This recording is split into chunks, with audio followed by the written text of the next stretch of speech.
Lady the First Engine. Story 3. The Lakeside Station.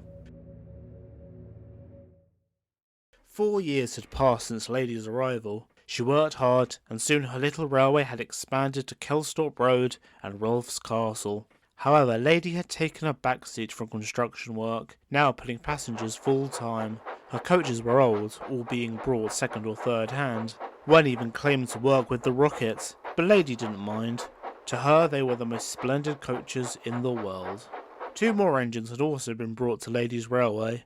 They were unusual and rather ugly-looking engines, with square boxy tanks, both being from the same workshops, one of which was named Neil. Despite his less flattering looks, he was a very kind engine, who was always friendly and supportive. He was put on construction work upon Lady's arrival, Lady showing him what he needed to do. The 2 engines had gotten on almost immediately, and quickly became firm friends.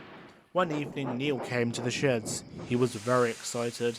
"We've nearly finished the new branch line," he told Lady. "That's the new Great Waterton line, isn't it?" "Aye. It runs through a forest, past a lake, over a bridge, before finally reaching the Toon." "That sounds wonderful. I hope I get to see it." "That you will," boomed a voice. It was Mr. Boomer. "Lady, I want you to take a special train of coaches up the new line before it opens to the public. We need to make sure that everything is in tip-top condition." "Yes, sir," smiled Lady. She was very excited. The following evening it was time for Lady to take her train. It was full of railway inspectors and directors. The coaches were very excited. "I've never had important passengers like these before," smiled one. "I have," barked the oldest coach. "I was one of the coaches a part of the Duke of Wellington's special train at the opening of the Liverpool and Manchester Railway. The first railway to use steam engines, in fact." "Okay, Gramps, now let's get you to bed," teased the third. Lady just laughed. Soon the guard blew his whistle, and Lady headed off up the line. The sun was setting and it was getting dark. As Lady puffed through the forest, she began to feel uneasy. It was nowhere near as friendly or inviting as a small forested bit of track. It was autumn, so many of the trees had no leaves. Their branches stuck out like twisted fingers over the line. This is fine," she shakily lied to herself. Lady jumped. "What was that?" she cried. "What was what?" asked her driver, a Sodor native who had lived in the countryside all his life. "That strange sound," Lady cried. "It's probably just an animal, Lady," suggested her fireman. "I suppose so," but Lady wasn't really sure. Soon Lady reached the Lakeside station. Her driver brought her to a stop here, and all the men stepped out. Then they went about, inspecting the station and chattering together, while Lady looked all around the dark countryside, trying to see if she could spot what was making that sound. "Hello there!" Lady jumped and looked to her left. It was a man in a smart blue uniform. There was no doubt about it. This was certainly the Lakeside station master. Oh, hello," smiled Lady nervously. "You must be the lady herself. My name's Mr. Ellis, and welcome to my station." He raised his arms proudly as he said that last part. "It certainly is a wonderful station," smiled Lady. "I can't wait to see it in the summer." "Ah, me too. It will certainly be busy, that's for sure," Mr. Ellis said proudly. The man then turned his attention away briefly and looked up into the sky. Lady was a bit confused by this. "Is everything okay?" she asked. "Oh, I've just been searching for my owl. I haven't seen her in a couple hours." "Your owl?" repeated Lady. "Yes, she's like a really big bird. She's nocturnal, so she sleeps in the day and comes out at night. I let her out a couple hours ago, but she hasn't returned yet." Lady was concerned for Mr. Ellis and his owl, but Mr. Ellis sighed and chuckled. "I'm sure she'll be fine," he said. "She's probably found a mouse or something. I'm just being a worrywart." Just then the guard blew his whistle, and Lady had to go. She said goodbye to Mr. Ellis and headed up the line. The line continued over a very steep ravine, and soon Lady reached the town of Great Waterton. She admired the station. It had 2 platforms, and nearby was a very tall tower. "That's the new waterworks," smiled Mr. Stone. "It's the tallest building on the whole island."